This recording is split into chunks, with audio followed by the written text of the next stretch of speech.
آپ نے کوئی 20-25 اکاؤنٹس آپ نے جو ہیں وہ ڈکلیئر ہی نہیں کیے الیکشن کمیشن آف پاکستان میں، جس میں آپ فورن فنڈنگ لیتے رہے ہو، اور وہ فورن فنڈنگ آپ بھارت اور اسرائیل سے لیتے رہے ہو.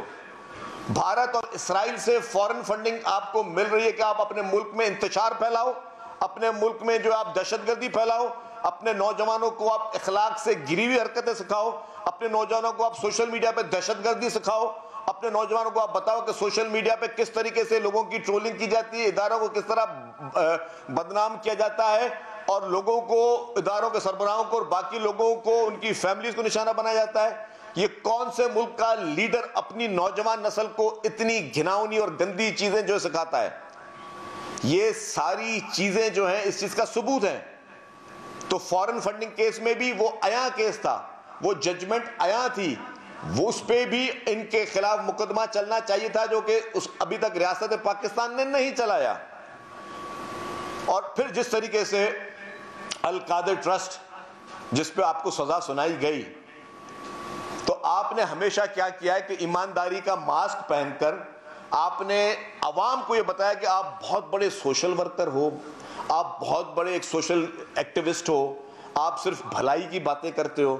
اسی بھلائی کے لیے جو آپ نے شوکت خانم ہاسپٹل، جس کو ہم سمجھتے ہیں کہ ایک نوبل کاز تھا، اس شوکت خانم ہاسپٹل میں جو آپ نے بورڈ بنایا، اس بورڈ میں آپ کے والد صاحب، آپ کی بہنیں، آپ کا خاندان پورا بورڈ میں بیٹھا ہوا ہے.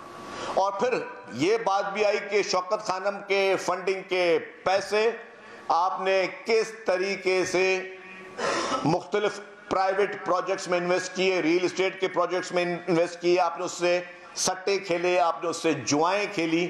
وہ کینسر پیشنٹس کے لیے لوگوں نے آپ کو پیسے دیے تھے کہ یا ریل اسٹیٹ میں انویسٹمنٹ کرنے کے لیے دیے تھے، یا آپ کو وہ جوا کھیلنے کے لیے دیے تھے پیسے.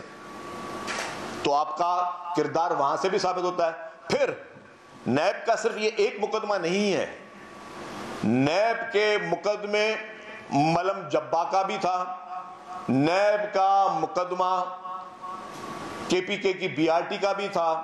اس کے پی کے بی آر ٹی میں، جس میں آپ کی ہی حکومت میں موجود چیف منسٹر انسپیکشن ٹیم نے کہا کہ 7 ارب روپے کے صرف اور صرف ٹک بیک چلے ہیں.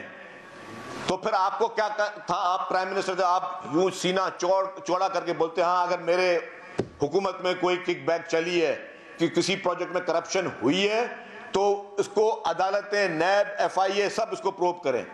آپ نے خیبر پختونخوا کی جو پشاور ہائی کورٹ تھی، وہاں پہ جسٹس وقار سچی صاحب کی یہ ججمنٹ تھی کہ اس کو نیب اور ایف آئی اے پروب کرے کے پی کے بی آر ٹی کو.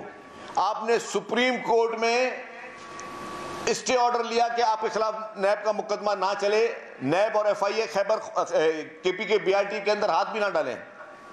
تو آپ اتنے ایماندار شخص تھے، آپ اتنے دیانتدار شخص تھے، اور بقول آپ کے باقی ساری پارٹیاں چور ہیں، صرف اس ملک میں آپ ایماندار تھے، تو آپ نے وہ اسٹے آرڈر کیوں لیا؟ جسٹس بندیال نے آپ کو وہ اسٹے آرڈر دیا، اور وہ اسٹے آرڈر ملتے رہے، تو وہ آپ نے وہ اسٹے آرڈر کیوں لیا؟ آپ تو ایماندار شخص ہے، آپ بولتے بھائی انکوائری کرنے دو. کون شخص ہے اگر وہ ایماندار ہو، دیانتدار ہو، وہ کسی انویسٹیگیشن ادارے کو بولے گا میری تلاشی نہیں لے سکتے ہو؟ آپ گاڑی میں جاتے ہو، کہیں پہ کوئی پولیس والا روکتا ہے تو آپ بول گے میں تلاشی نہیں دوں گا. اگر آپ بولو گے تلاشی نہیں دو گے تو آپ کو کیا کرے گا آپ کو؟ تو اس طریقے سے آپ نے ہر کرپشن کے مقدمے میں آپ نے اسٹے آرڈر لیے، اور وہ اسٹے آرڈر لینے کا مقصد، اس کا مطلب کہ آپ تلاشی نہیں دینا چاہتے، اور تلاشی نہیں دینے کا مقصد کہ آپ چور ہو.